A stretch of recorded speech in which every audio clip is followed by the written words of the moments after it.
Hey friends, and welcome back to my channel. Today I'm going to share with you how I put together this little box. Now, this didn't start out as a swap box, which is what we turned it into. It actually started out as a gift box that I was going to give to somebody for the holidays, and I ended up not giving it to that person. So I turned this into a really cute Valentine swap box. Now in this video, I'm going to show you how I put together the actual box, and then in a second video, I'll show you how I went ahead and did the little insert pages and all of the little stuff that is in the box. Now, it can be done for any theme, any time of year, any season. If you are into pocket letters, you will love the idea of doing swap boxes and swapping these cute little pages that go in the swap boxes. And you can do multiple different sizes. You can have multiple of these. It's so nice because it keeps all of your paper crafting stuff kind of all in order. I know when I used to do pocket letters, they were really hard to kind of keep in order. I had to have this big binder to keep it all in, but this is kind of a nicer way to keep everything. You can kind of keep it up on your crafting table, and you can lift out the pockets and use the items as you need. So before we get started, hit that subscribe button down below, subscribe to my channel, and turn on the little notification bell so you're notified whenever I post a new video. All right, let's get started with the tutorial on how to make this box. So the first thing I found were these gold glittered frames from my Dollar Tree. I am going to take the backs off of them just like I do when I put together my lanterns. And you can use some pliers to pull out the little metal brackets that hold the back in place. And then once those are all out, just remove the back and take out all of the filling as well as the glass, because we're going to be gluing this glass down inside the frame.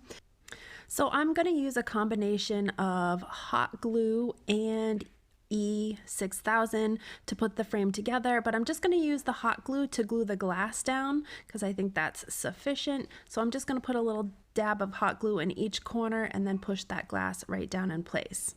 All right, then I'm going to take this Let It Snow placard that I found from Dollar Tree. I've actually had this for a while and I haven't used it for any project, so I thought it would work great only because it's a square shape. I did pull off the little metal Let It Snow piece on the front. I'm going to save that and reuse that in a different project. And then I'm also going to take off the little hang tag. And now I'm going to use the E6000 and the hot glue to start putting this box together. So I'm just doing a little small strip of the E6000. You don't need a lot of it. This stuff holds really tightly. So I'm going to put the E6000 on first, and then I'm going to go ahead and put a stream or a strip of hot glue on, kind of on top of it, just because that will hold quicker and it will allow you to put the box together faster without having to wait. Now I'm going to put this box together horizontally rather than vertically like I do when I do my lanterns, and that way it will give more of a square shape. So I'm just holding it together, and then I'm going to flip it to the other side, and I'm going to do the same thing. I'm going to repeat the process of the E6000 with the hot glue. Now, if you've watched any of my other lantern tutorials, you will know that when I put my lanterns together, I always put them together in a way that one frame butts up to the next and then the next to the next. And I do this because it gives a sturdier of a hold, and it also makes the actual frame or the box completely square.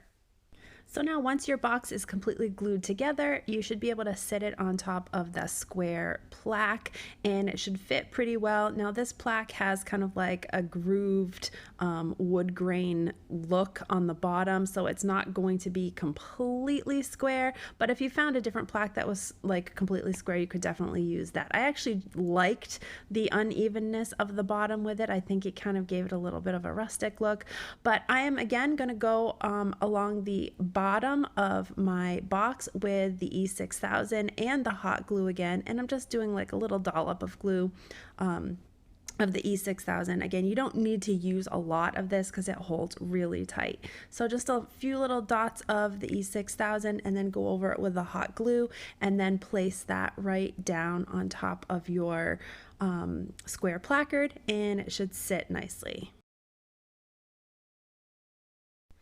So now I'm going to add some of the diamond wrap or pearl wrap ribbon from the Dollar Tree around the top edge of my box. I'm just going to measure it by hand and cut it.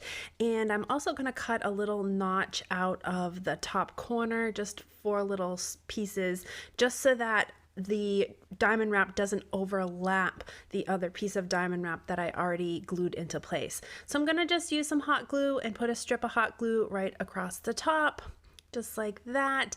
And then I will take my diamond wrap and I will set that right down into the hot glue and just make sure it lines up nice and evenly and straight. And I'll do the same thing along the side edge. Just put a little bit of hot glue and I'll press that diamond wrap down into the hot glue. And then once this is done, I'll finish working on the other 2 sides until the top is complete. I'm also going to take the diamond wrap and 2 of these little wooden dowels that came in a package from the Dollar Tree, and I'm going to make a couple of handles for our little box. Now I'm just using the little dowel as a guide up against my diamond wrap, and I'm going to cut that diamond wrap just to the length of my dowel, and then I'll put a little bit of hot glue on one side of my dowel, and then I'll lay the dowel down into that diamond wrap, trying to be as careful as possible not to burn my fingers, but just lay that right down into the diamond wrap. And once it's kind of in place, then I can go ahead and take some more of the glue and kind of fold that diamond wrap or wrap that diamond wrap right around that little wooden dowel.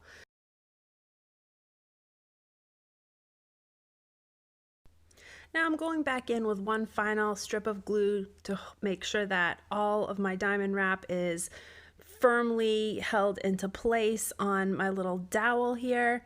And then I'm going to repeat this process with a second dowel because I want to have 2 of them so that I can have 2 handles, one on each side of my box. All right, so now I'm going to make these little ribbon handle ties with this cute little chevron ribbon. I'm just going to measure it to whatever size I want or however long I want my handle to hang off my box. And I am going to fold it in half. Actually, I'm going to cut multiple strips because we're going to need 2 strips per handle. So I'm going to just use one as a guide to cut the other. Actually, you could do this for all 4 so that way both handles are the exact same length on both sides.